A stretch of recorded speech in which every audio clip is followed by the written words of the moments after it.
Nami useme na moyo wangu Bwana, sema nami, sema nami, sema nami, useme na moyo wangu Bwana, neno lako, neno lako, neno lako ni taa ya miguu yangu Bwana. Baba, katika jina la Yesu Kristo, tunakushukuru kwa ajili ya siku nyingine tena njema ambayo umeifanya. Asante kwa sababu umekuwa nasi wiki nzima, umetulinda na kututetea, na umetupa kibali tena siku nyingine kuweko nyumbani mwako. Sawa na neno lako linasema tusiache kukutanika pamoja kama watakatifu wako. Nasi tuko mbele zako asubuhi ya leo kuweza kusikia kutoka kwako. Asante kwa ajili ya kila mmoja Baba. Tunakushukuru, tunakutukuza, tunabariki jina lako. Asante hata kwa ajili ya neno lako ambalo unakwenda kusema nasi asubuhi ya leo. Bariki neno lako, bariki mtumishi wako. Ni katika jina la Yesu Kristo ninaomba na kuamini. Amina. Bwana Yesu asifiwe sana. Hebu punga mkono basi pale ulipo ili tuone kwamba tuko pamoja asubuhi ya leo. Niseme kwa kuanza na utangulizi, liko jambo ambalo watu wa Mungu huwa mara nyingi huwa tulifahamu, na hii ambayo inasababisha kabisa pasipo kujua, inafanya watu kuweza kukata tamaa kwa kutokutambua. Bwana Yesu asifiwe sana. Sasa ukisoma katika kile kitabu cha Waebrania sura ile ya 12 mstari wa kwanza tunaenda mpaka mstari wa pili, Biblia inasema, basi na sisi pia kwa kuwa tunazungukwa na wingu kubwa la mashahidi namna hii, na tuweke kando kila mzigo mzito wa dhambi ile ituzingayo kwa upesi, na tupige mbio kwa saburi katika yale mashindano yaliyowekwa mbele yetu.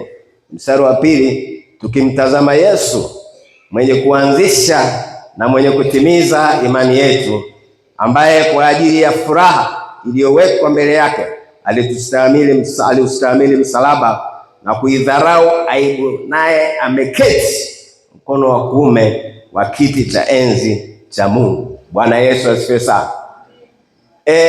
Kama unaandika, ninazungumza nawe kwa habari ya kuadhimisha upekee wako.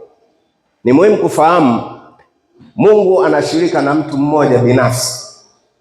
Siku zote Mungu anashirika na mtu binafsi. Wokovu ni wa mtu na Mungu. Sasa ninasema kwa habari ya kusherehekea ule upekee wako, jinsi ambavyo Mungu anakuona wewe kama wewe ulivyo. Na kwa sababu Mungu anakuona kama wewe ulivyo, unatakiwa ujisherehekee mwenyewe kwa jinsi Mungu anavyokuona. Watu wengi wanafikiria kwamba masuala ya Mungu kwamba ni kwa ajili ya watu wawili au watatu. Hapana. Mungu anakutazama wewe kama wewe. Bwana Yesu asifiwe sana.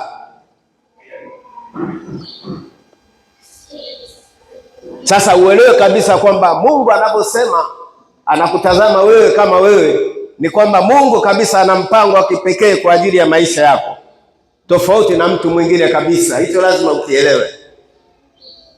Yaani kusudi Mungu alilonalo katika maisha yako ni tofauti la mtu huyu na mtu huyu. Haijalishi wote tumeokoka, lakini Mungu ana makusudi na kila mmoja. Na ndio maana Biblia imesema kila mtu atabeba mzigo wake siku ile ya mwisho.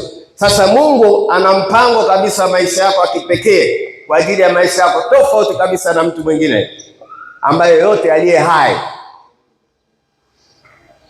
Sasa ana mipango kabisa na madhumuni yake kwa ajili ya maisha yako, ni tofauti kabisa na mtu mwingine.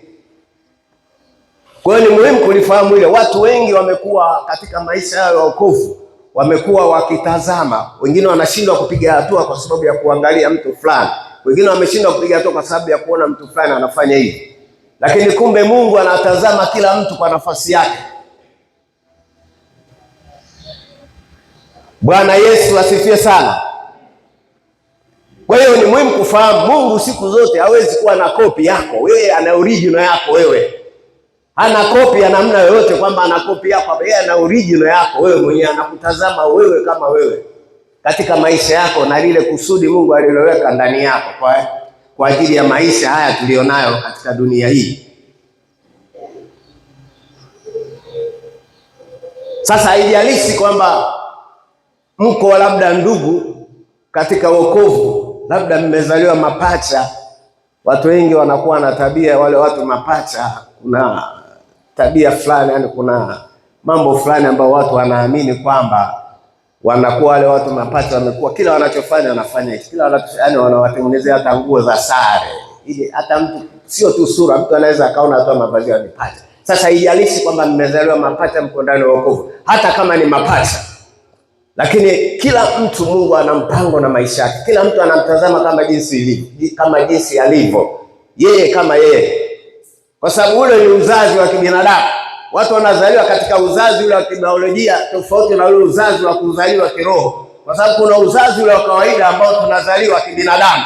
Wote tumezaliwa. Huwezi kuzaliwa katika uzazi, huwezi kuzaliwa kiroho kama hujazaliwa katika ule uzazi wa kibinadamu. Wewe ni uzazi wa kawaida, lakini sisi tumezaliwa kiroho. Kwa hiyo unaweza kuona mambo mengi yana utofauti kabisa. Sasa kama jinsi ulivyozaliwa na kama jinsi Mungu alivyojua namna gani alivyokuokoa, hapa kila mmoja anajua aliokolewa kinamna gani. Kila mtu hapa anajua siri yake Mungu alikomtoa. Sasa vile vile Mungu alivyokutoa na vile vile anakutazama wewe kama wewe, anakusudi na maisha yako. Kila mmoja anakusudi naye maisha yake tofauti. Bwana Yesu asifiwe sana.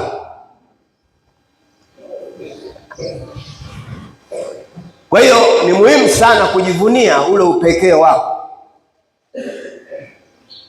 na yale Mungu ambao anafanya katika maisha yako. Mambo Mungu anafanya, usifikiri anafanya kwako, kuna mwingine anafanya vingine. Sasa ule upekee wako unatakiwa siku zote uadhimishe, uone kwamba Mungu ananitazama mimi kama mimi. Kwa hiyo hata kama una namna ya kukata tamaa, una namna ya unyonge ndani yako, unatakiwa uondoe unyonge, ujue kama Mungu. Kwa sababu saa nyingine inawezekana kwa sababu mko wengi, unaona labda wengine wanafariki, wengine labda basi ile wewe na ukatita, lakini Mungu anakutazama wewe kama wewe. Bwana Yesu asifiwe sana. Kwa hiyo ni muhimu kusherehekea au kufurahia ule upekee wako. Ujione kabisa kwamba mimi kama mimi, Mungu anatazama mimi kama mimi binafsi. Bwana Yesu asifiwe sana. Sasa Biblia inasema, ndio maana maandiko yanasema na tupige mbio kwa saburi, yaani uvumilivu, yale mashindano yaliyowekwa mbele yetu, tukimtazama Yesu mwenye kuanzisha na kutimiza imani yetu. Kwa hiyo unatakiwa upige mbio wewe kama wewe, usiangalie mtu mwingine. Usiangalie nani afanye, nani anafanya. Piga mbio kama wewe. Kile kinachotakiwa kuwezekana kufanya, fanya katika ubora zaidi. Piga mbio katika safari yako ya imani, usiangalie mtu mwingine. Sasa wakupiga mbio ni wewe, Biblia inavyozungumza. Ili nini? Katika yale mashindano ya imani yako. Kwa sababu imani hii tulionayo inahitaji kushindaniwa. Usipoishindania wewe mwenyewe imani yako, hakuna mtu atakaye kushindania. Ni wewe mwenyewe ndio kuchukua hatua kuishindania imani yako ili adui asiipore. Usiruhusu imani yako ikatolewa kwa vitu ambavyo havina maana, vitu vidogo vidogo. Linda imani yako. Kina Meshaki, Shadraka na Abednego walijua kwamba Mungu anawaangalia wao kama wao. Kila mtu alikuwa anamwangalia kwa nafasi, lakini kwa sababu ya ule ushujaa wao wakaipigania imani yao, na Mungu akaingilia kati katika wale wanaokutana nayo. Kwa hiyo imani hii ulionayo unatakiwa kuipigania, kuishindania. Usikubali imani yako inatolewa kirahisi. Ni kitu ambacho kataa kabisa katika safari yako hii ya imani. Biblia inasema kwamba tumezungukwa na mashahidi wengi au wingu la mashahidi. Maana yake nini? Ni kwamba huwezi kujificha. Dunia hii huwezi kujificha. Biblia inasema tumezungukwa na mashahidi, wingu la mashahidi, na maana ni watu wengi. Mpendwa, nataka nikwambie huwezi kujificha. Kama jinsi ambavyo usivyomficha Mungu, usipoweza kumficha Mungu, ndivyo ambavyo dunia haiwezi kuificha. Hata hapa ulipo wewe umeokoka, lakini kuna watu wanakutazama. Kuna watu inawezekana kabisa wanajua maisha yako yote. Na ndio maana nasema tumezungukwa na wingu la mashahidi. Watu wanakutazama maisha yetu.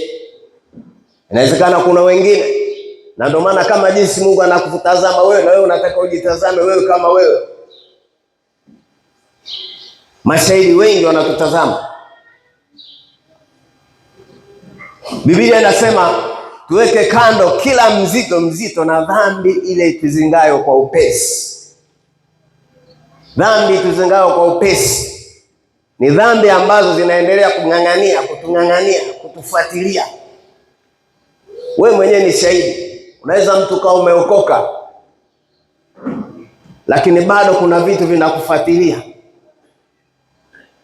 Na shetani alivyokuwa mbaya, ulikuwa na wimbo mmoja alikuwa anaimba wale watu wa zamani waliookoka, wakati hata sisi tulikuwa tunasikia tu anaimba kwamba mtu hujaribiwa si kwa wao yale yapenda. Sasa shetani naye anapitia mle kwa sababu anafahamu wewe kabla hujampa Yesu maisha, anajua wewe ulikuwa katika eneo gani.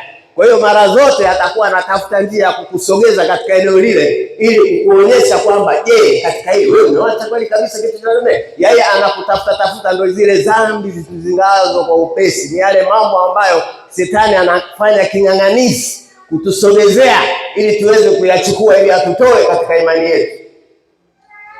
Bwana Yesu asifiwe sana. Saa nyingine Shetani anaweza akaja hata katika mawazo. Akishindwa kukuonyesha kwa macho mambo yale, atakuja hata kwa mawazo. Sasa ni muhimu kuangalia yale mawazo yako. Ukiyachukua na kuyafanyia kazi, tayari umeingia katika mtego. Ndio maana Biblia inasema maneno ya kinywa chako na mawazo ya moyo wako yapate kibali mbele za Mungu. Yaani kila unachokiwaza inahitaji uwe makini na kile unachokiwaza. Na kama utaona kinakuja kwa namna ya kukutoa katika imani yako, unatakiwa ukikatae. Na ndio maana siku zote mtu unaona, saa nyingine unaweza kuona mtu wa Mungu anatembea anaanza kukemea, sio kwamba amechanganyikiwa. Kuna mawazo yanakuja, pengine mawazo ya uasi, pengine mawazo ya hasira. Amekuwa akisema yeye mwenyewe toka kwa jina, amekuwa akitamka vitu ambavyo anaona tayari vinataka kumfuatilia. Si kwamba amechanganyikiwa, kuna vitu anaona vinakuja ndani yake, mawazo yanakuja. Kwa sababu shetani hakuogopi. Shetani ni kama nzi. Hivyo nzi, umeshaona nzi anaogopa. Nzi anaweza akaingia hata katika gari ya rais, haogopi. Kwa hiyo shetani si kwamba atakuacha. Shetani anakuangalia kama jinsi ulivyo na bado anatafuta njia za kukuingia ili akutoe katika imani yako. Bwana Yesu asifiwe sana. Kwa hiyo simama kama wewe, kama jinsi Mungu anavyokutazama. Usiangalie nani anafanya. Simama kama wewe, ule upekee wako uone kabisa kwamba Mungu hivyo mimi katika hili. Mungu ananitazamaje mimi kama mimi. Usiseme sisi, mimi kama mimi. Na ndio maana Paulo anasema mimi najiepusha na dhamira isiyo na hatia mbele za Mungu na mbele za wanadamu. Yaani anajiepusha na dhamira isiyo na hatia ndani yake, kwamba mbele za Mungu na mbele za wanadamu, kwamba hata wanadamu wanaponitazama katika hali ninayofanya, je, analeta utukufu? Sawa, ni kwa Mungu, ninajiona kwamba kweli sina tatizo na ile. Je, wanadamu katika hili nalo nilifanya wanalitazamaje? Ndio ile dhamira. Bwana Yesu asifiwe sana. Sasa na mtu wa Mungu yoyote lazima awe na dhamira ndani yake. Ukiona dhamira imekufa, basi umeingia katika eneo baya kabisa. Bwana Yesu asifiwe sana. Sasa wakati mwingine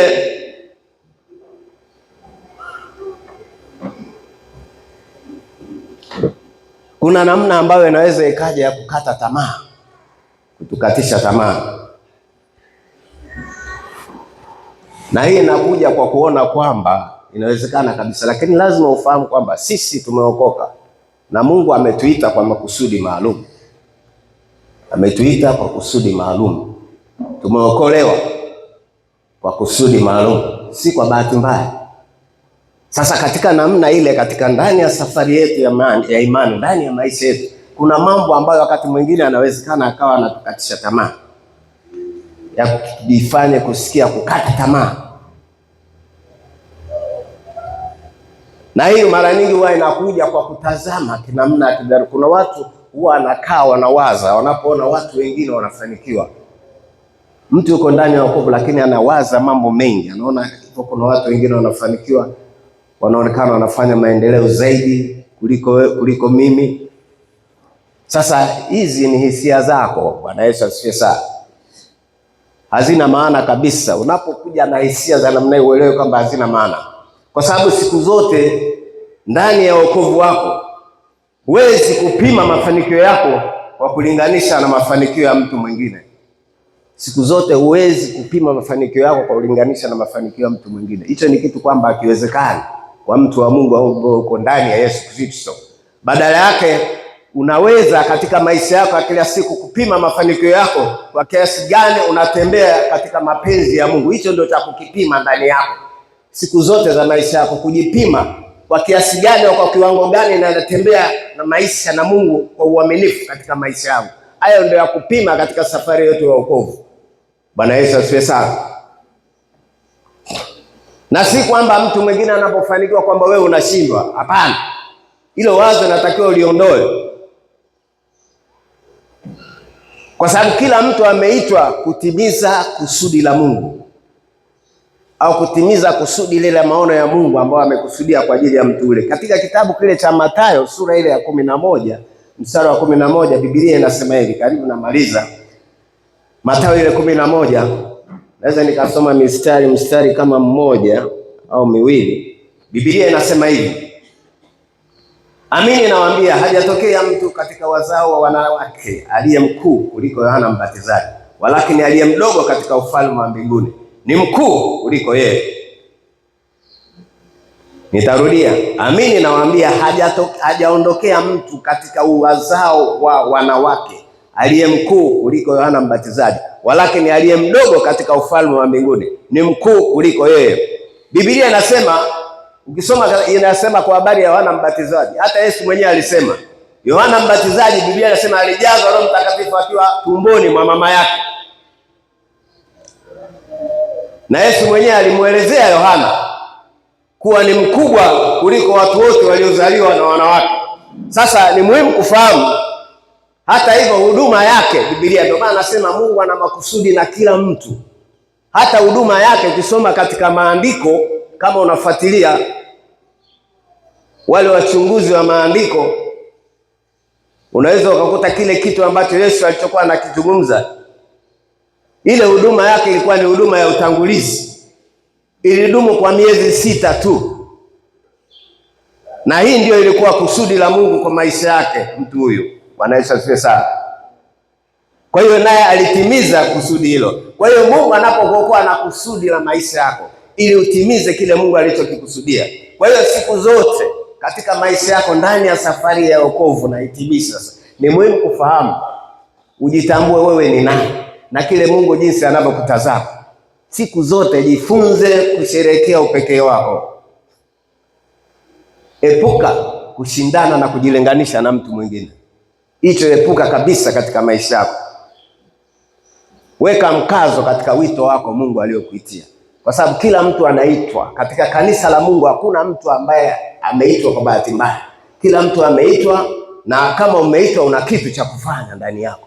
Kila mtu ana kitu cha kufanya. Mungu hawezi kukuita tu ukae unangoja tu uende mbinguni, haiwezekani. Kuna kitu Mungu ameweka ndani yako anataka ufanye, pengine hujagundua. Na saa nyingine kuna watu unakuta wanapokaa makanisani, kuna wengine wamekaa wanapoona praise wanaimba, wanapoona watumishi wanahudumu, inawezekana moyo wake unatamani, lakini shetani anamwambia huwezi kukaa pale, huwezi kukaa pale.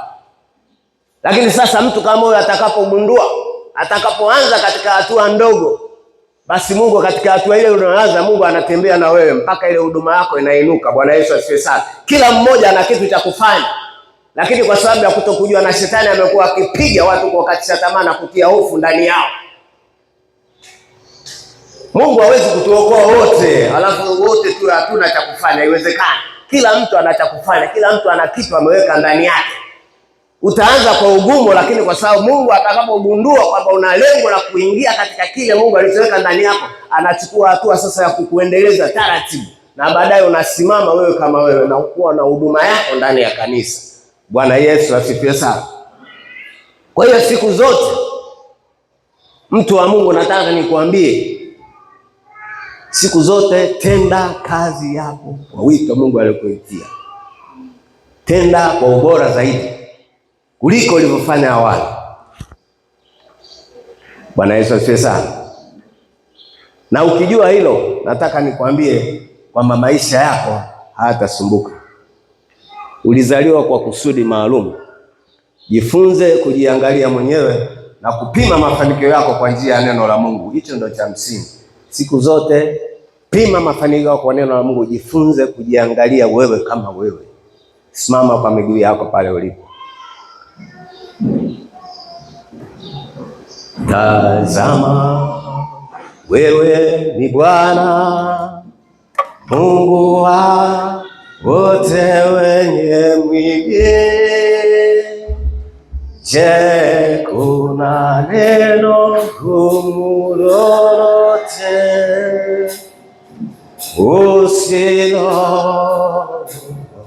usiloliweza?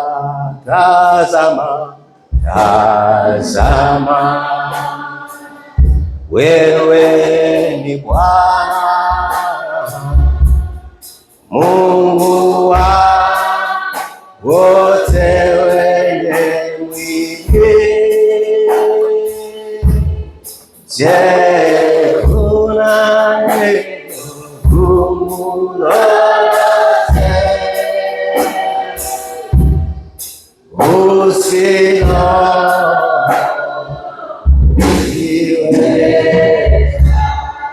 Nyosha mikono yako juu, alafu kiri maneno haya. Nyosha mikono yako juu, alafu kiri maneno haya. Sema: Baba, katika jina la Yesu. Baba, katika jina la Yesu, asante kwa kuniokoa na kunifanya kuwa mwanao. Najua kwamba mimi ni mzaliwa wako.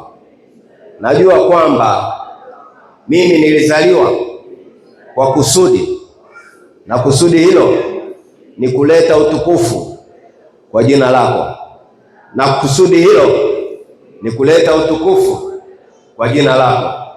Kadiri ninavyokaza uso wangu kwako, mbio zangu mwenyewe za maisha kwa furaha na ukamilifu, ninakimbia mbio zangu mwenyewe za maisha kwa furaha na ukamilifu, katika jina la Yesu. Amen. Amen. Hebu nimshukuru Mungu. Baba, ninakushukuru kwa ajili ya neno lako. Asante kwa ajili ya teule wako Mungu ambao umekwenda kusema nao. Asante kwa ajili yangu. Ninaomba bariki neno hili likakae ndani ya mioyo wako, likafanye badiliko. Kila mmoja akajione yeye kama yeye kupitia neno lako. Mpe kila mmoja neema ya kulichukua neno lako kama jinsi lilivyo na kuweza kulitendea kazi na kufanya badiliko katika maisha yetu na katika safari hii ya imani. Ni katika jina la Yesu Kristo ninaomba na kuamini. Amen.